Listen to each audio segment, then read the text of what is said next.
Profesor José Enrique Molina, queremos pulsar su opinión en relación a el balance que podamos hacer sobre la situación país en torno a unas elecciones presidenciales. Hablamos de un proceso sumamente difícil, de un diálogo prácticamente roto, en crisis, y bueno, nos interesa mucho escuchar la opinión del doctor José Enrique Molina. Muy buenas tardes. Por llamado. Son elecciones que se dan en condiciones no democráticas, pero que aún así brindan la oportunidad a menor costo de salir del gobierno y de dar un cambio político para quienes así lo desean. Son una oportunidad de cambio en la medida que en ellas haya condiciones mínimas que garanticen el respeto al resultado, y que creo yo que deben aprovecharse en la medida en que eso sea posible para intentar promover el cambio, los que están promoviendo el cambio, exigiendo por supuesto condiciones mínimas, por lo menos la posibilidad de tener testigos efectivos en la mesa que no sean sacados de las mesas para que puedan garantizar que no entren votos de más o que no haya voto asistido cuando no corresponde, que han sido quizás los problemas más grandes en las últimas elecciones. ¿Y por qué la comunidad internacional decidió no reconocer los resultados de las presidenciales? Bueno, decidió que si se daban en las condiciones actuales, en fechas que no le corresponden y sin garantías mínimas en cuanto a observación, con candidatos a los que no se les permite participar, etcétera, no reconocen que son elecciones con una situación democrática aceptable, y es que efectivamente no lo van a hacer. Son una oportunidad, pero no van a ser elecciones en condiciones efectivamente democráticas. Sí, efectivamente, y Sobre si todo sabemos... asegurar que la oposición Profesor. gana, la comunidad internacional la va a respaldar, precisamente porque significaría que pudo vencer todas las dificultades que se le presentaron, como ocurrió en el 2015, que había un sector importante, tanto de la comunidad internacional como del sector nacional, que decían que eran elecciones imposibles de ganar, que se daban en condiciones no democráticas, y a pesar de, si ustedes recuerdan, vinieron observadores internacionales a los que básicamente no se les permitió acudir a los sitios que tenían planeado, etcétera. Y eso se ganó, y al ganarse pues se reconoce. Son elecciones que se dan en condiciones no democráticas. Ahora la pregunta es, ¿hay posibilidad de ganarla aún así y de asegurar que se reconozca el triunfo? Si Sí. hay esa posibilidad, hay que aprovecharla, porque la alternativa, que es la guerra o el golpe de Estado, no está en las manos de la oposición democrática ni en la mayoría de los venezolanos, y no sabemos a qué puede ser tampoco. Sí, nos habla el profesor José Enrique Molina, profesor de la Facultad de Ciencias Jurídicas y Políticas de la Universidad del Zulia.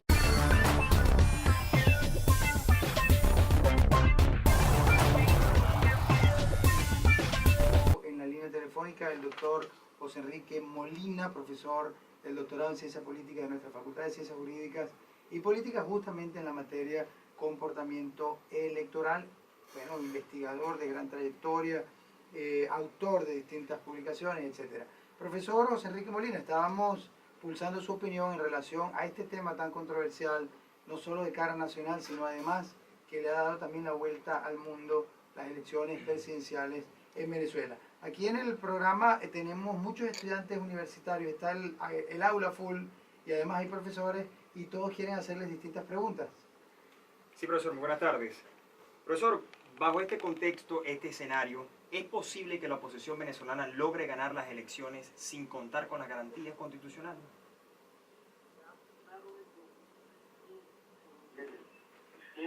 Con candidatos inhabilitados. De nuevo hay candidatos inhabilitados, lo que ya por sí elimina que las condiciones sean plenamente democráticas. Va a haber abuso del poder, como lo ha habido en todas las elecciones y lo hubo en el 2015, sobre todo de los medios públicos. Pero la oposición sigue contando, según las encuestas, con el favor de al menos el 60% de los electores, a pesar de la campaña de dádivas económicas, incluso condicionadas al apoyo político que el gobierno ha hecho. La oposición tiene los votos suficientes. Lo importante es que los pueda llevar a las mesas y que allí los logre defender. De allí que es muy importante que se ponga en esta oportunidad más cuidado que en las dos elecciones, que en las elecciones regionales, en tener los testigos y que esos testigos estén en condiciones de defender el voto de los electores de oposición y obviamente también de los electores del gobierno. Profesor. Pero la oposición cuenta con lo más importante, que es el apoyo mayoritario. Y aunque no va a contar con condiciones iguales para la propaganda electoral, para la difusión de su mensaje, ya ha vencido condiciones como esa. Y en particular en el Zulia, ahora en el 2017 se vencieron condiciones igualmente adversas a las que se van a presentar ahora, que en otros estados no se pudieron vencer, pero aquí se pudo, y se pudo porque hubo suficientes testigos dispuestos a defender los votos, a impedir el voto asistido cuando no correspondía. Profesor, disculpe. Y si se vuelve a repetir lo mismo y se logra hacer, pues se pueden ganar las elecciones y en todo caso obligar al gobierno a desconocer una derrota ya cantada, lo que lo deslegitimaría muchísimo más. Profesor, nos preocupa No una idea en relación a su intervención. No solamente a la comunidad internacional, sino ante la comunidad venezolana. El ganar con trampa abiertamente, como por ejemplo se ganaron las elecciones, ganó el gobierno las elecciones en Bolívar, termina deslegitimándolo todavía mucho más y debilitándolo hacia el futuro. Un triunfo en el que la oposición no participe no va a debilitar al gobierno aún más. Ya se sabe que las condiciones en que se van a esas elecciones son condiciones tramposas, son condiciones con obstáculos, pero eso no significa que no se puedan ganar. Y ahí está el gran ejemplo bíblico de David frente a Goliat.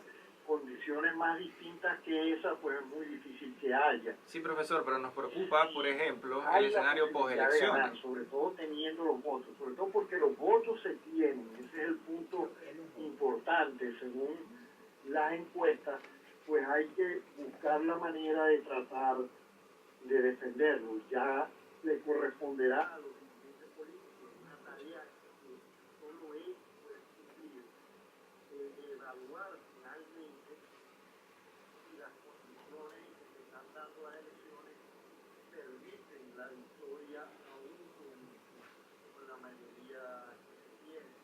Profesor, ¿y cómo sería el escenario postelecciones?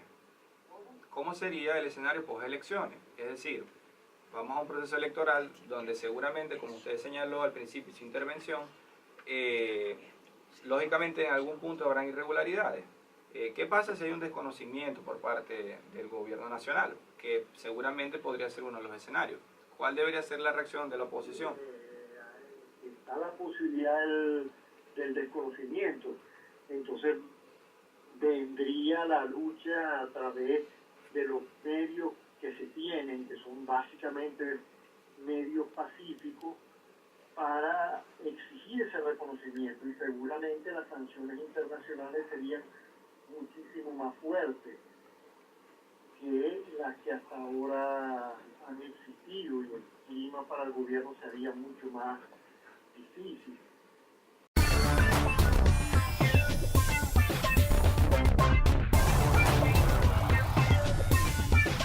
Bueno, los estudiantes universitarios, además del profesor Eduardo Millano. Cuéntanos un poco sobre la presentación de ese proyecto de la enciclopedia virtual sobre libertad académica, para luego entonces empezar pues con la entrevista que le hicimos al doctor Mario Bonucci en relación a la crisis universitaria.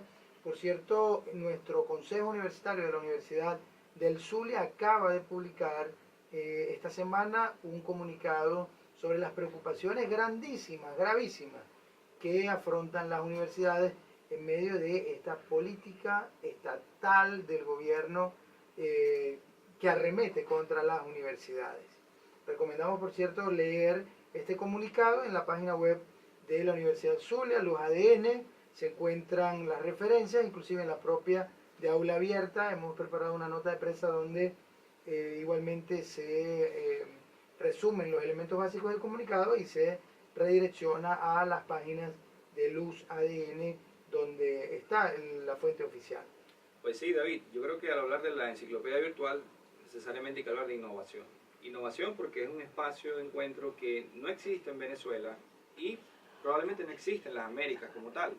Es un espacio de encuentro donde los distintos actores de la comunidad universitaria, no solo de Venezuela, sino de las Américas, podrán discutir, difundir, presentar, publicar información académico-científica. Esta enciclopedia virtual, que adicionalmente está copatrocinada por un conjunto de centros de derechos universitarios y organizaciones de la sociedad civil que también hace vida en la comunidad universitaria, estará conformada por una biblioteca especializada en materia de libertad académica e incluso una biblioteca virtual con documentos en español, en inglés e incluso francés sobre libertad académica, autonomía universitaria, derecho a una educación de calidad, entre otros derechos del ámbito universitario.